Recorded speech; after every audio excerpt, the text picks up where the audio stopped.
Hi friends, praise the lord. ఒక్కసారి ఈ video చూడండి. టీవీలో అభినయ్ దర్శన్ వాళ్ళ ఎవరో పిఏనా సంథింగ్ ఎవరో అబ్బాయి మాట్లాడుతుంటే విన్నాను. నేను చాలాసార్లు ఫోన్ చేసినా మరి వాళ్ళ పరిస్థితులు ఎలా ఉన్నాయో ఫోన్ లేపడం లేదు. అయితే వాళ్ళు వెళ్తా ఉంటే మధ్యలో అడవి ఉందట. అడవిలో నుండి వెళ్తా ఉంటే కోడిగుడ్లతో దాడి చేశారట. ఆ దాడి చేసే క్రమంలో వీళ్ళు కారు మొత్తం కలిపి అడవిలోకి దూసుకొని వెళ్ళిపోయింది. రాళ్లతోటి కారద్దాలు బలగొడతా ఉంటే తట్టుకోలేక వీళ్ళు కారులో నుంచి బయటకు వచ్చారు. కత్తులతో దాడి చేశారు. మొత్తానికైతే అటో ఇటో ప్రాణం అయితే ఉంది. ఏదో హాస్పిటల్కి చిన్నపాటి హాస్పిటల్కి తీసుకెళ్లారు. అందరైతే ప్రార్థన చేయండి. చాలా దారుణంగా ఉంది పరిస్థితి అయితే. అటువంటి దారుణమైన పరిస్థితి ఎవరికి రావద్దు. హమారా ప్రసాద్ అయితే ముందరనే పెట్టిండు. అది ఫేక్ వీడియో. అజయ్ బాబు కూడా ఇట్లాంటి చేత ఇంతకుముందు ఒక గతంలో ఇట్లాంటి చేసిండు కదా. హమారా ప్రసాద్ అయితే ముందరనే పెట్టిండు. అది ఫేక్ వీడియో. అజయ్ బాబు కూడా ఇట్లాంటి చేత ఇంతకుముందు ఒక గతంలో ఇట్లాంటి చేసిండు కదా. అభినయ్ దర్శన్కి అజయ్ బాబుకి పనిపాట ఉండదు, ఇట్లాంటివి చేస్తాడని పెట్టిండు. పనిపాట ఉండదు, ఇట్లాంటివి చేస్తాడని పెట్టిండు. అంతా కొట్టించుకొని రక్తాలు కార్పించుకోవాల్సిన అవసరం అభినయ్ దర్శన్కి ఏమొచ్చిందో నాకైతే అర్థం కాలేదు. Venu Joseph, praise the lord. Ravi garu, please check all videos and photos. Ravi garu, same phone, same person, videographer, won't get any injuries. ఒకసారి ఫోన్ చేయకండి. ఒకసారి ఫోన్.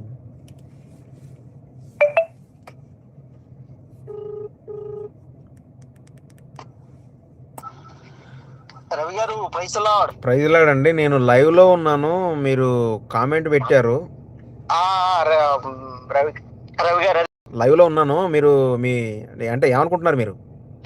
పాస్టర్ అభినయ్ దర్శన్ గారికి మీద దాడి జరిగింది, హాస్పిటల్ తీసుకెళ్తా ఉన్నారు. ఆల్రెడీ వేరే చిన్నపాటి హాస్పిటల్లో ఉన్నారు. మరి దారుణాతి దారుణంగా పొడిచారు దుండగులు అనేది మతోన్మాదులు అనుకుంటున్నారు. ఓకే. చాలా మంది ఏమో ఆడు హమారా ప్రసాద్ అనేటువంటి ఉన్నాడుగా, మత ఉన్మాది. అవును. వాడు ఏమంటున్నాడంటే ఇంతకుముందు పాస్టర్ అజయ్ బాబు కూడా అట్లనే చేసిండు, ఇలా నమ్మకూడదు, వీళ్ళు మ్యానిపులేటింగ్ చేస్తారు. కాదు రవి గారు, అజయ్ బాబు చేశాడని మీరు నమ్ముతున్నారా? ఇప్పుడు అజయ్ బాబుది అది వేరే, అది చాలా రకాల వచ్చినాయి. ఫస్ట్ అజయ్ బాబుకి ఇన్సిడెంట్ జరిగినప్పుడు ఫస్ట్ ఫోన్ నాకే వచ్చింది. మీకే వచ్చింది. దాని తర్వాత అజయ్ బాబుని హాస్పిటల్లో జాయిన్ చేయించింది కూడా నేనే. మీరే? అవును. ఎఫెక్స్ లో జరిపించారనుకుంటా. ఖమ్మంలో ఎపెక్స్ హాస్పిటల్లో జాయిన్ చేయించింది నేనే. అవును. ఫస్ట్ కాల్ ఆ పిల్లలు, అజయ్ బాబు పక్కన ఉన్న పిల్లలను ఫోన్ చేసింది కూడా నాకే. ఓకే. అప్పుడు అజయ్ బాబు నేను కలిసి ఉన్నాం. కొంచెం మాకు రాకపోకలు బాగున్నాయి కాబట్టి ఆ రోజులలో అజయ్ బాబుని ఫస్ట్ ఎపెక్స్ హాస్పిటల్లో జాయిన్ చేయించింది నేనే. అక్కడ అజయ్ బాబు సరే, అది వేరే విషయం. అది అది అది అది అది వేరే విషయం. కానీ అభినయ్ దర్శన్ది ఇప్పుడు పరిస్థితి ఏంటంటే అతి దారుణంగా చావుకి సెంటీమీటర్ల దూరంలో ఉన్నాడు. అది ఆయన ఎలా కావాలని చేపించుకుంటాడు అది అని నేను అనుకుంటున్నా. మరి మీరు అయితే అంటే నేను దీని మీద నేను జడ్జి చేయడానికి కాదు, కానీ వీడియోగ్రాఫర్ ఉన్నాడు కదా, ఎవరైతే వీడియోస్ తీశారో అబ్బాయి, ఆయన మరి ఎలా ఉన్నాడు ఏందని ఆయన కనీసం ఆయన ఫోటో అని పెట్టారో లేదో తెలియదు. మరి వీడియో తీస్తానని దుండగులు తెలుసు, వీడియో తీస్తున్నాడని. మరి ఆ దుండగులు వచ్చేసి అటాక్ చేయాలి కదా, ఈయన కూడా మొబైల్ అన్న క్యాచ్ చేసుకుని తీసేసుకోవాలి కదా, పగలగొట్టాలి కదా. ఒకవేళ పారిపోయి ఉన్నారేమో. ఎవరు? ఆల్రెడీ ఆయన కాలు కొట్టుకున్నప్పుడు నేను కాదు అన్నాడు. వినండి, దాంట్లో వీడియోస్ లలో క్లారిటీగా వినండి, చూడండి. నేను కాదు అని అంటున్నాడు. అంటే నువ్వు కాదు, ఇంకొక వ్యక్తి ఉన్నాడు. అంటే నువ్వు ఆల్రెడీ వీడియో తీస్తూనే ఉన్నావు. మరి వాళ్ళు చూశారు వాళ్ళని అంతా. అంటే నేను అనట్లేదు, కాకపోతే ఏంటంటే ఇక్కడ ఒక స్ట్రైక్ అనేది వస్తుందండి, డౌట్ అనేది. ఆ ఫొటోస్ కానీ వీడియోస్ కానీ మొత్తం కూడా ఆయన అయ్యగారు అనుకుంటా తీసేసి, అది జస్ట్ ఒక అంటే మన అభినయ్ దర్శన్ ఒక చెట్టు దగ్గర నిల్చొని ఉంటే ఒక ఆయన అరుచుకుంటా కళ్ళల్లో కారం కొట్టారు పాస్టర్ గారు కళ్ళల్లో కారం కొట్టారని అరుస్తా ఉన్నాడు. అవును. ఇప్పుడు మనకి విషయం ఏంటంటే పూర్తి పూర్వ పర్వత్రాలు మనకేం తెలియదు. ఎందుకనంటే ఇప్పుడు వీడియో తీసింది ఎవరో అర్థం కావట్లేదు. ఆ వీడియో తీసింది ఆయన దాంట్లో ఉన్న కారులో ఉన్నటువంటి వ్యక్తే. అయితే నేను ఇంకో ఇదే చెప్తున్నాను క్లారిటీగా. అంటే నాకు కొన్ని డౌట్లు అనేది వచ్చాయి. అయితే నేను ఆ బ్రదర్ ని చెడు అనట్లేదు, మంచి అనట్లేదు. అంటే ఇప్పుడు ఎలా వచ్చిందంటే అండి, అజయ్ బాబు ఇన్సిడెంట్ తర్వాత అంతా కూడా డ్రామాటికల్ గా మారింది అని చెప్పేసి అందరూ అంటున్నారు. మతోన్మాదులు కదండి, క్రైస్తవులు కూడా అంటూనే ఉన్నారు. అజయ్ బాబు ఏదైతే కత్తి దాడి అని చెప్పేసి అన్నాడో, హాస్పిటల్లో ఏం జరిగిందో మీకు తెలుసు. హాస్పిటల్లో డిశ్చార్జ్ ఎలా అయ్యాడా లేదంటే డైరెక్ట్ వెళ్ళిపోయాడా అనేది మీకు తెలుసు. నేను ఎంక్వైరీ చేశాను. తర్వాత కూడా నా దగ్గర కూడా ప్రూఫ్స్ ఉన్నవి. అంటే అది కాదు అనేది, దాడి కాదు, సెల్ఫ్ అది చేపించుకున్నది అని చెప్పేసి అది కూడా అయిపోయింది. అంటే నేను ఆయన్ని ఏమంటున్నానంటే అదొక వేలో వెళ్ళిపోతున్నాడు. వెళ్ళిపోనండి, అజయ్ బాబుని నమ్మిన వాళ్ళు నమ్మండి, వెళ్ళండి, దేవునికి స్తోత్రం, మీ కర్మకు మీరే బాధ్యులు, వెళ్ళిపోండి. తర్వాత కూడా నా దగ్గర కూడా ప్రూఫ్స్ ఉన్నవి, అంటే అది కాదు అనేది, దాడి కాదు, సెల్ఫ్ అది చేపించుకున్నది అని చెప్పేసి అది కూడా అయిపోయింది. అంటే నేను ఆయన్ని ఏమంటున్నానంటే అదొక వేలో వెళ్ళిపోతున్నాడు. వెళ్ళిపోనండి, అజయ్ బాబుని నమ్మిన వాళ్ళు నమ్మండి, వెళ్ళండి, దేవునికి స్తోత్రం, మీ కర్మకు మీరే బాధ్యులు, వెళ్ళిపోండి. ఉద్రేకపూరితమైన ప్రసంగాలు చేసి అందరిని ఎమోషనల్ గా బ్లాక్ మెయిల్ చేసుకుంటా చేసేదన్నీ కూడా చేసుకోండి, నో ప్రాబ్లం. కానీ రియాలిటీ చేసే వాళ్ళని ఎవరు నమ్మరు. సరే, అది ఓకే, ఇది మనుషులది.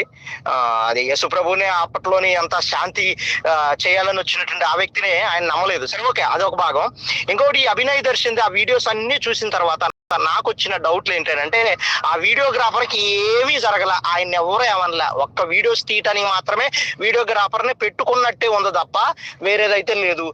నాకు వచ్చిన డౌట్లు ఏంటంటే, ఆ వీడియోగ్రాఫర్ కి ఏమీ జరగల, ఆయన ఎవరు ఏమనలా, ఒక్క వీడియోస్ తీయటానికి మాత్రమే వీడియోగ్రాఫర్ ని పెట్టుకున్నట్టే ఉంది తప్ప వేరేదైతే లేదు. హాస్పిటల్లోకి వెళ్ళింది కానీ అంత ప్రతిదీ కూడా ఓన్లీ వీడియో షూట్ కోసమే. అంటే ఆయన సెల్ఫ్ ఆయన రక్షించుకోవడానికి మాత్రం వీడియోగ్రాఫర్ ఏం చేయలే, ఓన్లీ అవన్నీ కూడా షూట్ చేయడం కోసం వీడియోస్ పెట్టినట్టుగా నాకు అనిపించింది. ఇది కనుక స్క్రిప్ట్ అనుకోండి, వాళ్ళ అంటాం కూడా మనం వేస్ట్ అనమాట. అదే ఇప్పుడు మన ఆర్టీవీ తోటి అభినయ్ దర్శన్ దగ్గర ఉన్న ఒక అబ్బాయి, మరి ఆయన పిఏ అంటారో మరి ఏమంటారో తెలియదు నాకు, కానీ ఓకే, ఆ అబ్బాయి మాట్లాడుతూ ఆర్టీవీ వాళ్ళతో మాట్లాడుతూ అది ఎలా జరిగింది అని అంటే జరిగిన విషయాన్ని చెబుతూ ఏమన్నాడంటే, అది మేము కళ్ళలో కారం కొట్టి కొరుగుళ్ళతోటి మమ్మల్ని దాడి చేసి కత్తులతోటి రాళ్లతోటి చికాకు చేసిరండి. దాంతోపాటు అందులో ఒకడు హెల్మెట్ పెట్టుకున్నాడు, వీళ్ళని కాదురా మనం కొట్టి చంపాల్సింది, ఇంకో మన మన అసలు క్యాండిడేట్ వేరే ఉన్నాడు కదా అని వాళ్ళు అనుకుంటారట ఆ టైంలో. కాదు సార్ రవి గారు, నేను ఏమంటున్నానంటే, ఇప్పుడు ఒక వ్యక్తిని చంపాలని వెళ్తున్నారు. రవి గారు మీరు ఉన్నారండి, మీరు డ్రైవింగ్ చేసుకుంటే వెళ్తున్నారు, మీతో పాటు 2-3 ఉంటారు. ఇప్పుడు మా ఫేస్ చూసాడు రా, వాళ్ళని కూడా ఏదో చేయాలని అనుకుంటాడా మతోన్మాదులు, లేదంటే దాడి చేసిన వాళ్ళు ఓన్లీ రవి గారే మాకు ఫోకస్, రవి గారిని వేసేస్తే సరిపోద్దని అంటారా? అంటే ఐ విట్నెసెస్ ఉంటారు కదా.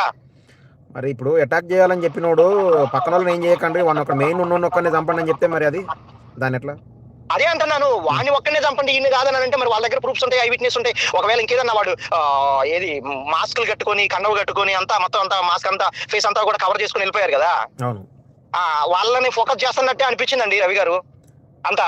ఇది మరి ఏది అనేది సరే మీరు డిసైడ్ చేయాలో లేదా. ఇప్పుడు వాళ్ళు చేతులకి ఆ గ్లోవ్స్ కూడా వేసుకొని వచ్చారు, మన తొడుగులు ఉన్నాయి కదా మెడికల్లో మేము వేసుకుంటాం చూసారా, గ్లౌస్ వేసాలండి, అవి వేసుకొని కూడా వచ్చిండ్రు. ఇప్పుడు అది పకడ్బందీగా ప్లాన్ తోటి వచ్చిరని మరి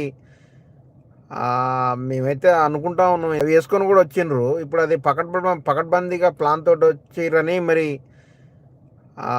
మేమైతే అనుకుంటా ఉన్నాం. ఎందుకనంటే మరి దారుణంగా అట్లా నీచంగా చంపాలని అనుకోవడం అంటే మరి దానికి చాలామంది మతోన్మాదులు అయితే పిచ్చి పెడతా ఉన్నారు. మనం మతోన్మాదుల్లాగా కాకుండా ఆలోచించాలని అంటే మరి ఏం చేయాలా? అజయ్ బాబు విషయంలో మతోన్మాదు కాదండి, ఎంత క్లారిటీగా ఎంత పోరాడామండి. చివరికి ఏం జరిగింది సార్, ఆయన ఏం చేశాడు? మరి ఆయన చేసుకున్నది మొత్తం అంతా కూడా స్క్రిప్ట్ లాగా చేసుకున్నాడు, సింపతి కోసం. మంచి క్రేజీ బాగా పెరిగింది క్రిస్టియానిటీలో. ఆయన యాక్షన్స్ ఏమి ఉండవు, ఓన్లీ టాకింగ్ అన్నమాట, మాటల వరకే. యాక్షన్స్ ఎక్కడికి వెళ్ళాడండి, ఏం చేశాడండి ఆయన? మణిపూర్ విషయంలో ఏం చేశాడు, ఛత్తీస్గఢ్ విషయంలో ఏం చేశాడు, ఒరిస్సా విషయంలో ఏం చేశాడు? యాక్షన్స్కి వచ్చేసరికి ఏం జరిగిందండి? వికేఆర్ గారు ఆయన ఛానల్లోని పెట్టలేదా, లైవ్లు అన్ని పెట్టేసి పెట్టలేదా? అదే పెట్టాడు, అది వేరే అంశం. అది ఆయన విషయంలో చేశాడు, ఆయన కూడా సింపతి కోసమే చేశాడు కదండి. Sympathy plus money. అంటే ఇది ఒకవేళ అభినయ్ ఏ రకంగా చేశాడనేది, లేదంటే అది రియలా అనేది నాకు కొన్ని డౌట్లు వచ్చాయి. ఒక మతోన్మాదిలా కాదులే కానీ ఇవన్నీ చూస్తూ నాకు కూడా అనిపించింది అంటే సింపతి కోసం ఎన్నో చేస్తున్నారు, మనీ కోసం ఎన్నో చేస్తున్నారు. దీంట్లో ఈ వీడియోలలో నాకు ఈ డౌట్లు వచ్చాయి. వీడియోగ్రాఫర్ ఉన్నాడు, మస్తుగా ఫోకస్ చేసుకుంటే ఉన్నాడు. ఆ కారు తోలేటువంటి వ్యక్తి ఎవరో, కారు తోలేది మాట చెబుతున్నాను, ఆయనకు తెలియదు ఆ స్పీడ్ ఎంత స్పీడ్ పోవాలి, అటాక్ చేస్తున్నాను. అప్పుడు అవసరం అయితే వాళ్ళని గుద్దించుకొని వెళ్ళిపోవాయా? అది రోడ్డు బాగాలేదన్నట్టు అనిపిస్తా ఉంది. రోడ్డు అయితే కొంచెం కాదు సార్, ఆ రోడ్డు గుంట అంటే ఆ పాడేరు రోడ్ మెయిన్ రోడ్డు గుంటే మీరు వెళ్తారు కదా, ఏదో కార్ రిపేర్ ఏదో అని అంటున్నారు. ఆ కార్ రిపేర్ గుంట వెళ్ళాలంటే మెయిన్ రోడ్డే ఉండదు కదా. ఈ అడ్డదారులు ఎట్లా వెళ్తుంటారు, అడవుల్లో ఎట్లా వెళ్తుంటారు సార్? వాళ్ళని తప్పించుకోవడానికైనా వాళ్ళేమి నీ కార్ని ఏది టైర్లని డ్యామేజ్ చేసేసి చేయాలని కాదు కదా. వాళ్ళు వెనకాల వస్తున్నారు, వెనకాల వస్తున్నప్పుడు నువ్వేం చేయాలి? అవసరమైతే వాళ్ళని తొక్కించుకొని వెళ్ళిపోవాలి సార్. నీ ప్రాణం నీకు కావాలి కదా. అవసరమైతే వాళ్ళని హట్ చేయాలి, వాళ్ళ గాయాలైనా పర్వాలేదు, నువ్వు సేఫ్ కావాలి కదా. ఇది రియల్ అయితే ఇప్పుడు అభినయ్ దర్శన్ ఉండే ప్లేస్ వేరు. అట్లాంటి కార్యక్రమాలు ఎలా చేపించగలడు? ఇప్పుడు ఊర్లోళ్ళందరికీ అక్కడ ఉన్న పర్సన్స్ ఇప్పుడు ఆ మాస్కులు పెట్టుకొని ఆ బ్లౌజులు వేసుకొని సార్ ప్యాంట్ ఉన్నది, ప్యాంట్ ఎంత జరిగిందో చూసారా మీరు? అది అదే మీరు ఒకసారి నోటీస్ చేయండి. వాడు దాడి చేసేసి అవసరమైతే కత్తితో పొడిచి చంపుతాడు, కానీ ఆ ప్యాంట్లు అవి చించాల్సినంత అవసరమే ఉంది సార్ ఆడికి. తప్పించుకునే క్రమంలో ఇడిపించుకునే క్రమంలో ఊసిపోయి ఉండొచ్చు కదా. ఆ వీడియోస్ లోని కరెక్ట్ గా ఎగ్జాక్ట్ కనపడుతుంది. ఆయన పట్టుకున్నారు, కింద పడ్డాడు, ఒకసారి ఏదో కారం చల్లాలని అంటున్నాడు. అది కూడా ఎవరు ఆయన అరవలా, అభినయ్ గారు ఏమో అరవలా. ఈ వీడియో తీసి ఆయన కారం చల్లాడు ఇదిరో అని చెప్పేసి అన్నాడు. అయినా సార్ ఒకటండి, ఇది గనక రియల్ అయితే మన క్రైస్తవ అందరం కూడా నిలబడదాం. కానీ ఫేక్ అయింది అనుకోండి, క్రిస్టియానిటీలో ఏది జరిగినా కూడా వీళ్ళందరూ డ్రామా వాళ్ళేరా, నాటకం వాళ్ళేరా, ఏషాలు వేస్తుంటారా అని చెప్పేసి రియల్ అయినా కూడా ఎవరు కూడా పట్టించుకోరు. ఏ నాయకులు పట్టించుకోరు, పోలీసులు పట్టించుకోరు, ప్రభుత్వం కూడా పట్టించుకోరు. నేను అనేది ఆ విషయం నేను చెప్పేది. సరే, ఏది ఏమైనా అట్లనైతే ఎవరు చేయకూడదు. ఏదో ఏది ఏమంటారు దాన్ని, జనాల దగ్గర మెప్పు పొందడానికో లేకపోతే అట్లాంటి పనులకైతే ఇట్లాంటి పనులు చేయకూడదు. సింపతి కోసం లేకపోతే ఏదో లాభార్జన కోసం, సొంత స్వలాభం కోసం అయితే ఇట్లాంటి పనులు చేయకూడదు. ఖచ్చితంగా నేను ఒక క్రైస్తవ ఉద్యమకారునిగా నేనైతే మతోన్మాదులు చేసిరనే నేను అనుకుంటాను. ఖచ్చితంగా నేను ఒక క్రైస్తవ ఉద్యమకారునిగా నేనైతే మతోన్మాదులు చేసిరనే నేను అనుకుంటాను. కలిసి మాట్లాడతాం, అసలు అక్కడ ఏంది మన బాధలేంది, మన ఇబ్బందులేంది, మన కష్టాలేంది, నష్టాలేందని. అక్కడ వాతావరణం చూసిన దాన్ని బట్టి అక్కడ మనం పోలీస్ స్టేషన్లో సిపి కమిషనర్లతోటి, డీజీపీలతోటి, ఐజీలు, ముఖ్యమంత్రి దగ్గరికి పోయేంత ఇదిగా మనం ఈ విషయాన్ని తీసుకొని పోబోతాం. దానికి అభినయ్ దర్శన్ గారు సహకరించరా, అసలు ఏం జరుగుతోంది ఏంటి అనేది చూద్దాం. ప్రజల దగ్గరనైతే మెప్పు పొందుకోవడం కోసం అయితే ఇట్లాంటి కార్యక్రమాలు ఎవరు చేసినా ఒక క్రైస్తవ ఉద్యమకారునిగా నేనైతే దీన్ని సహించను. ఒకవేళ నిజంగానే దాడి జరిగితే మాత్రం ఒక్కొక్కడి చెమడాలు వదిలిపెట్టే వరకు, సీఎం పిఎంల దగ్గరకు పోయేదాకా, అవసరమైతే అమెరికా అధ్యక్షుడు వేరే దేశాలలో ఉన్నటువంటి వాళ్ళ దగ్గర పోయేదాకా మనం క్రైస్తవులంతా కలిసి ఉద్యమం చేసేలాగా నేను పోరాడతాను. మరి ఈ వీడియో మీ అందరికీ మనోళ్ళందరికీ షేర్ చేయండి. ఇప్పటికైతే ప్రజెంట్ అయితే బాగానే ఉన్నాడు అభినయ్ దర్శన్ గారు. అంటే బాగానే ఉన్నాడని అంటే లేచి తిరిగి మాట్లాడేంత కాదు, స్పృహ లేదు, ఇంకా స్పృహకి రాలేదు. స్పృహకి వస్తాడేమో. హాస్పిటల్లోనైతే జాయిన్ చేశారు. మన క్రైస్తవులు కొంతమంది ఫోన్ చేసి నాతోటి ఆదిల రవి గారు ఇది అజయ్ బాబు చేసినట్టు చెప్తా ఉన్నాడా ఏంది నా అనేసి కొంతమంది ఏమో లేదు నిజంగా జరిగింది బ్రదర్ అని ఏడుస్తూ ఉన్నారు. చాలామంది నాకు ఫోన్లు చేసి ఏడ్చారు కొంతమంది ఆడులు.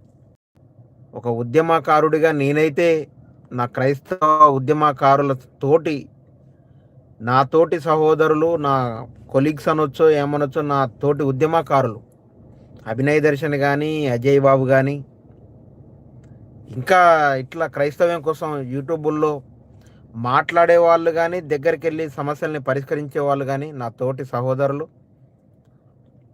నా ఇంట్లో మనుషుల్ని నేను అంత ఈజీగా అనుమానించను. అంటే మనం క్రైస్తవులపైన దాడులు జరుగుతూ ఉన్నాయి కాబట్టి మనం వీటన్నిటిని అరికట్టాలి. కాబట్టి నాతో వచ్చేవాళ్ళు వాట్సాప్లో పెట్టండి, అందరం కలిసి వెళ్ళిపోదాం. ట్రైన్కి పోదామా, కార్లలో పోదామా, ఎట్లా పోదాం మొత్తానికైతే నాకైతే వాట్సాప్లో పెట్టండి.